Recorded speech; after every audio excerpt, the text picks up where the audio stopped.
welcome. It's going to be an amazing weekend. So, welcome, and let's get started. Today, we're going to talk about call to actions. Call to actions. So, first of all, what is a call to action? Well, I think it all starts when we're kids, when we're children, and we want something, right? We want maybe ice cream. We want, a snack. We want something to eat, whatever it is. And when we're a baby, what do we want? We want our diaper changed, right? And so anything that we want, whether it's a snack, anything that we want as a child, we voice some way, even if it's not worth words. If we're a baby, we're maybe crying or something, but we let people know what we want, what our desires are, and then we let them know. We let them know those things. That's a call to action. We're asking someone to do something. When we're dating, if we're going through that experience on both sides of the dating spectrum, as it were, we're asking or inviting the other person to join us in this journey, in this relationship. And if it's business, anything business related, when we're going to get our first job, we're inviting the other person to hire us, to find out more about us, to look at our resume, to have an interview, and then eventually to get that job and that next step in our career. If we have a business, we're inviting people to learn about our business. Now, one thing that typically doesn't work, of course, is you've probably had this where people send you that very first message. They don't even bother to say hi, or maybe they say hi, but they continue with this message anyway. And then they spam you in that first message. It's like, hi, whatever your name is. If they've at least done the research to know your name, they'll put your name there. And then they'll say, blah, blah, blah, blah. This is what I do. 2 or 3 paragraphs about what they do. And then they basically say, do you want to buy my thing? Right.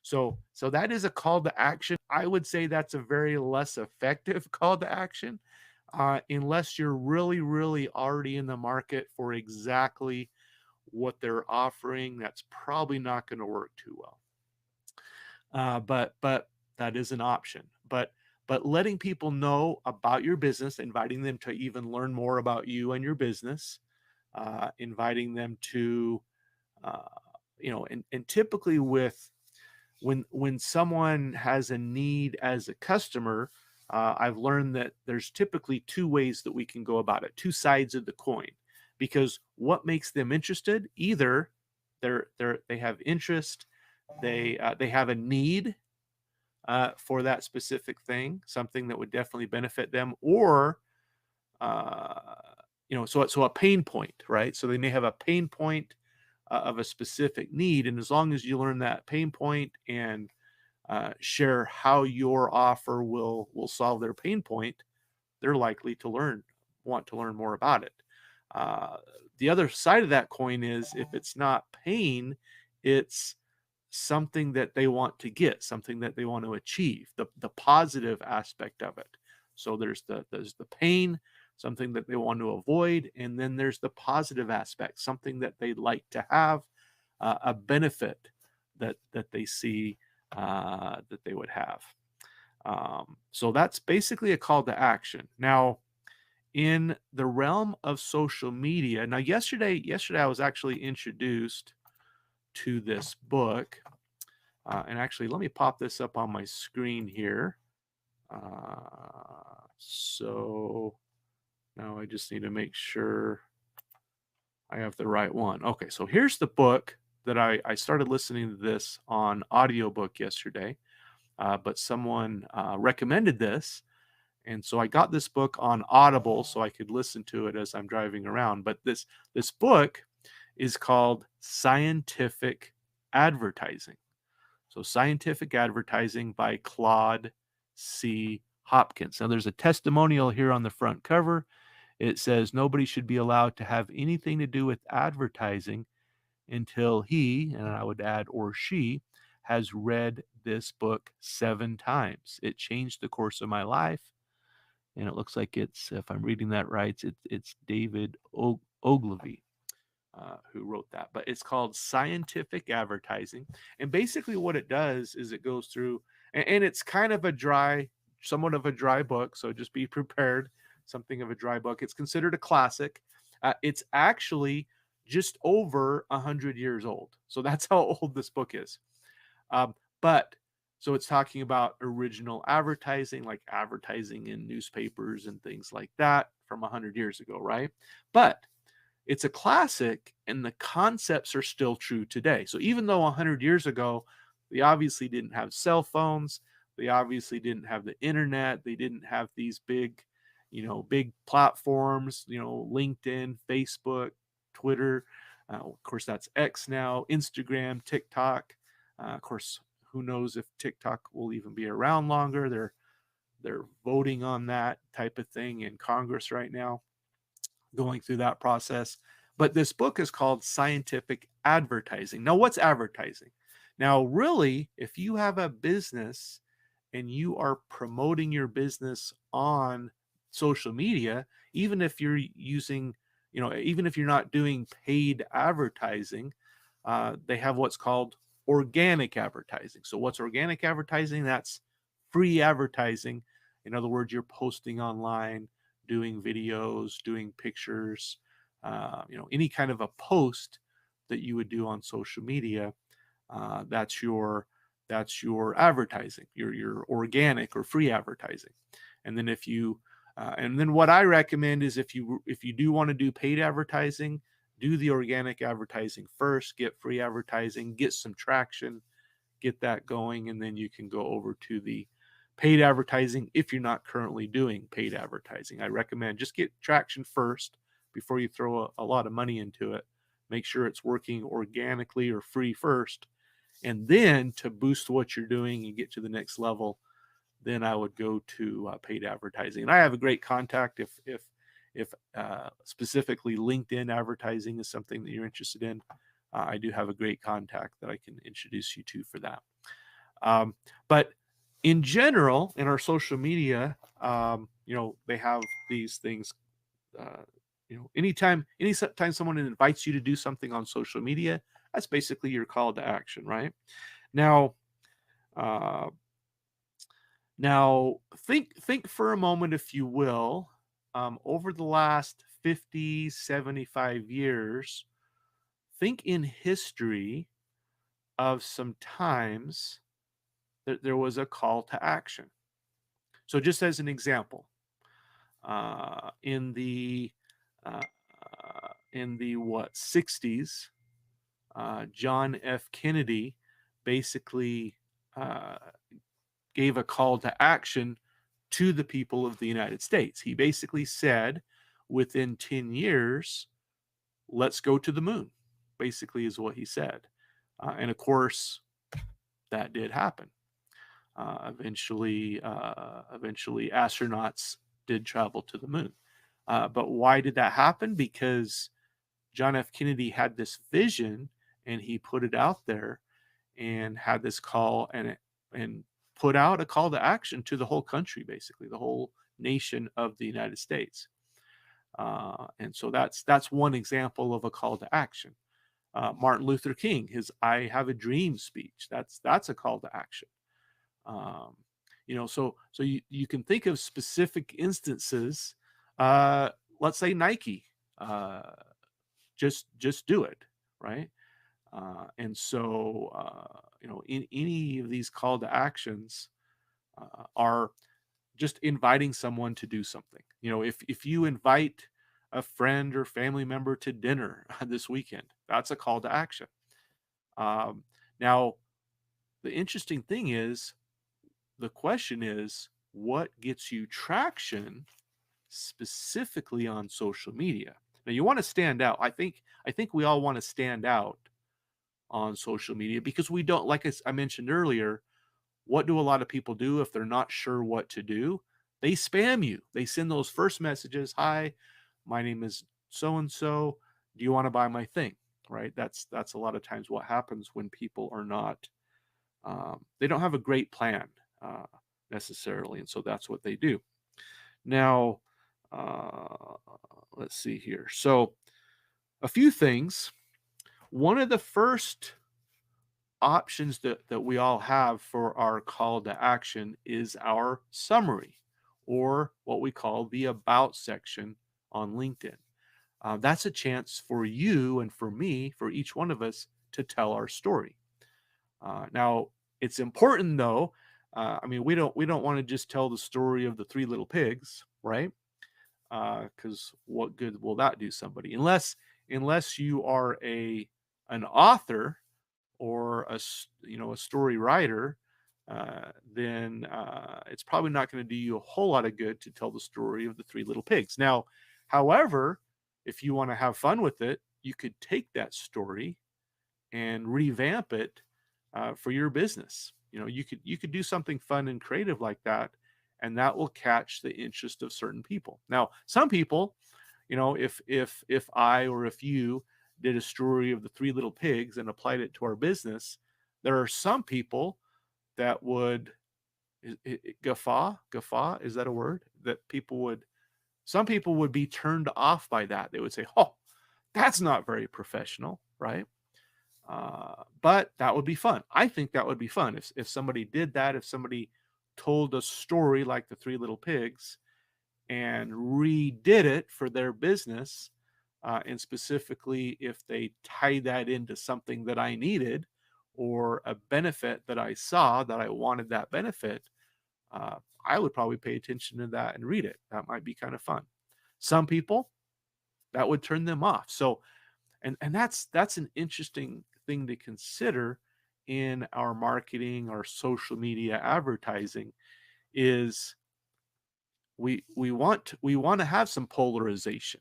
Now, when I say polarization, a good example of that in the United States, polarization is right now there are two main candidates running for president of the United States. There will be an election towards the end of the year. And so that's a great example of something that's polarized, right? It seems like half the country is leaning towards one person, half the country is leaning towards the other person for voting for them. Now, the interesting thing in this specific example of the two, and I won't go political, prefer not to do that, but just to mention this as an example of polarization. Um, Many people would prefer that we had another option. Many people would prefer, I wish we had a third choice or a different choice. And of course, there's going to be a third choice, but the likelihood is that that third choice may or may not be a legitimate choice, if that makes sense. Because I think most people, they're going to lean one way or the other with these two candidates. But my point is, that's kind of like our social media marketing. Um, we don't want to just be the nice guy, right? We don't want to just say, "Oh, everything's lovely in while I'm wearing my rose-colored glasses," right? Because the thing is that uh, we want to take a stand. If we want to be seen. Many people would like to see you and to see me as a leader, to step in and say, "This is what I believe. This is what's going to help you. This is what I recommend." Right? If we're all wishy-washy, like, "Oh, you might could do this, you might could do that." Well, who's going to want to follow that? Who's going to want to do what that person is suggesting? Rather, and there's different ways to do it, right? You can be pushy, you could be not pushy. I don't recommend being pushy, but what I do recommend is taking a stand for something, letting people know, "Hey, this is what I recommend. This is something that would benefit you, and if it makes sense, they can do it," right? And so we want to take a stand on certain things. So if you know, may so for example, let's say that there's a furniture company. Let's say that there's Bob, the furniture guy, and Bob is letting people know about his furniture. Well, what probably won't work is to try to talk about all the furniture at the same time, right? If Bob, the furniture guy, talked about a bed, a nightstand, an entertainment center. If he tried to about everything about furniture all at the same time, that message would come across very vague, not very effective. Now, if Bob specifically focuses on one thing at a time in his advertising, so he might say, "We have the most comfortable bed in the world. Uh, this is a great bed. It'll give you a good night's sleep, and here's why." And he tells you about the benefits of that. If you're someone that's not sleeping very well lately, you might see that as a legitimate solution. So you might be that very person that Bob is focusing on. On the other hand, if if right now, if in January or so, or when the Super Bowl is, and Bob was advertising this great entertainment center, something to watch the big game on. And of course, here it is April, so we have the NBA playoffs, the basketball playoffs about to start. And so if he focused on that, on an entertainment center, and you're about to watch some of the big games coming up in the playoffs, that might be something that you'd be interested in. And so that's basically the idea of a call to action, and specifically polarizing. Polarizing, we don't want to talk about all the furniture at once. Focus on one thing, whether it's a bed, an entertainment center, whatever it is. Now, one way that we can have a call to action is with our profile. And so whether it's our banner on LinkedIn, the background picture, we can actually invite someone. For example, on mine, I say, "Let's chat." And so people can clearly see that I'm open to chatting, or talking to someone, setting up a video call or whatnot. And so I'm willing to do that, and people can clearly see that on my LinkedIn profile. Also, your about section, what they call your summary or your about section, that's a great chance for you to tell your story. Now, a couple things about that though. Most people don't want to know your whole story, just your story. They don't want to know the day you were born, where you were born, you know, the first 10 times you had your diaper changed, et cetera, et cetera. They don't want to know that stuff, right?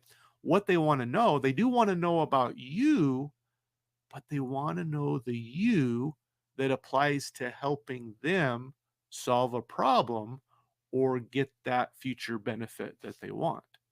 And so consider that as you're looking at your about section, your summary on LinkedIn.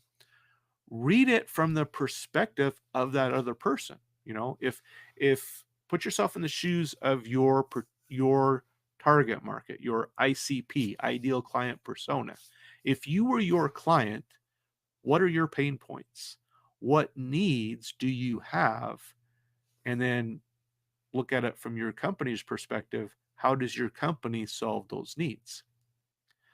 Also, look at it that way. Also, the benefits. What benefits does your solution have for that person? And write that about section to that from that point of view. Write it to your ideal client. At what solutions is your offer going to solve for them, and what benefits will they have by reading your LinkedIn profile and then following whatever steps that you'd like. And that's the next thing that's important. At the very end of the about section, and many people miss this, at the very end of your about section, what I recommend is sending them an invitation. Invite them to contact you in some way. Now, the question to ask yourself is, how do I want to be contacted? how do you want to be contacted? Because if you would prefer them to send you an email, may not be the best. If you're like me, you might miss the email. Uh, but if you want them to send you an email, invite them to do that at the very end of your about section. That's your call to action. Invite them to contact you. If you want them to go to your website, invite them to go to your website right at the bottom of your LinkedIn profile. If you want them to send you a message, a personal message, invite them to do that. So I invite you to take a look at your LinkedIn About section, read it, and then consider who is your ideal client. When a perfect client for you looks at your profile, what is their pain point? What is the benefit that they want? And make sure your About section is speaking to those things. And then at the end, you can have a great call to action, something inviting them to contact you the way that you want to be contacted. And so that's just one example, is your LinkedIn profile, as far as a call to action with that. Now, each of our posts, so each time we do a post, whether it's a picture, maybe it's a meme, sometimes we can have fun with it. We don't want to be too boring, right? Um, whether it's a video, maybe it's you in the video, it's somebody else in the video, whatever the case is, you can have a call to action at the end of that post. You can invite them, hey, check out this link. Hey, uh, uh, you know, come to my event coming up. Whatever it is, each time you post, you can have a call to action. Now, sometimes you don't want to be, I don't think we want to be 100% business 100% of the time, because that can tend to to turn people off. And so when we have some fun, maybe there's some times when we're having some fun where we don't necessarily have a call to action. Maybe our call to action is, hey, this is funny. And maybe this is an unspoken thing, but maybe our call to action is, hey, this is funny. I thought this was funny. You might want to laugh at this. That could be our call to action right there. It could be very simple. So we don't have to be salesy 100% of the time, but we can definitely invite people to laugh, to appreciate um, something in life. So it doesn't have to be business oriented all the time, but for our business posts, it is very, very excuse me, very much, I would suggest and recommend that we do have a good strong call to action on our business posts. In other words, let people know exactly what you're inviting them to do and how to do it. Make it very simple.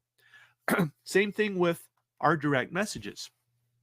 And again, we don't want to be spammy in those messages, especially the very first sentence. We don't want to say, hi, blah, blah, blah. I'm selling you something, buy my thing. The very first message, that turns people off. But what we can do is over time have a call to action. Hey, get to know someone, just have a conversation, get a conversation started. So our first call to action could be, hey, uh, you know, uh, we just connected. Thank you for accepting my connection request here on LinkedIn. It's good to connect. Hey, I'd like to learn a little bit more about your business. Tell me a little bit about you, if you wouldn't mind. Something like that, where we're inviting them to open up to us and network. That's what LinkedIn is. LinkedIn is the largest networking group on the planet. Over 1 billion, with a B, billion members on LinkedIn. And about half of those, about 48% of those, are on LinkedIn every single month. So of course, if you're sending a message to someone and they haven't been on LinkedIn for 5 years, because that was the last time that they changed jobs, guess what? It's probably going to be at least another 5 years before they're on LinkedIn again. So something to consider. We may want to, you may want to make sure that it's someone that's actually fairly active on LinkedIn at least once a month, that we're focusing on. Because you can go to the activity section, you can see when was the last time they posted. Now, some people don't post much. You can also um, see like their likes and comments. There's a little button on LinkedIn that you can see when was the last time they posted, or even when the last time they liked or commented on anything on LinkedIn. So you can get a good idea of how active someone is on LinkedIn. But just have those normal conversations, and then just invite them to get to know you a little bit better. And if you do that, the conversation will develop, and then you can invite them. Once you get to know them a little bit, you can invite them to hop on a video call, invite them to an event, let them know about different offerings, or just maybe in some cases, maybe you don't even have the solution to their problem, but they have a problem, and let's say you find out about it. It's all right if you don't have the solution to that problem. Maybe you connect them with someone else, and that person solves their problem. And that's what networking is really all about. Even when the solution that you're offering isn't a solution to some people, at least not at this moment, that's okay. If you find out a need, you can always network with somebody else and find a solution with them through somebody else. And that will that person then remember you if you're the one that helped them find that solution and linked you to the solution? Yes, they will remember you. And then they may very well down the road, when they do have a need for your service, when they do see the benefit of what you're offering, or when you've given them that favor and help solve their solution, then they may be willing to do the exact same thing for you. And maybe they're not the person that accepts your offer, but maybe they connect you with someone else. And so that's a quick rundown of some thoughts today on call to actions. And it's basically an invitation. You know, if you send someone a birthday card, your invitation is, "Hey, have a happy birthday. I wish you a happy birthday." That's your invitation. Sometimes an invitation or a call to action can be that simple. Um, but for business purposes, it's one layer on another, and getting connected with people that you can solve their problem. So with that, I'm going to wrap things up here on this Friday. Happy Friday, everybody. Have a great weekend, and keep linking on LinkedIn, LinkedIning on. Keep doing what you do on LinkedIn and social media, and remember those call to actions. Consider, is this an effective call to action, and can I make it more powerful, more bold, more persuasive, more influence, offering more influential, I think is how I'm trying to say that. So with that, everybody have a great weekend. Lane Dockstader, L.